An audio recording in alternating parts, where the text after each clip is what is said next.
వాళ్ళు ఏంటి అలా కూర్చొని చక్కగా ఏదో చికారు వెళ్ళినట్టు వెళ్తున్నారు.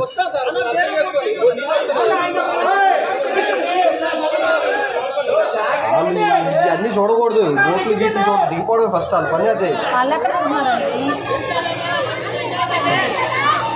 బోట్లు గీట్లు కాదు వాళ్ళ పనే అది అసలు.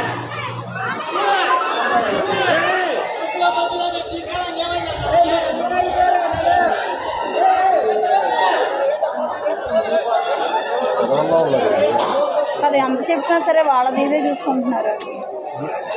పంచర్ అయ్యింది ఓకే కాదని అంటే వాళ్ళ పని ఏంటి దిగాలి కదా.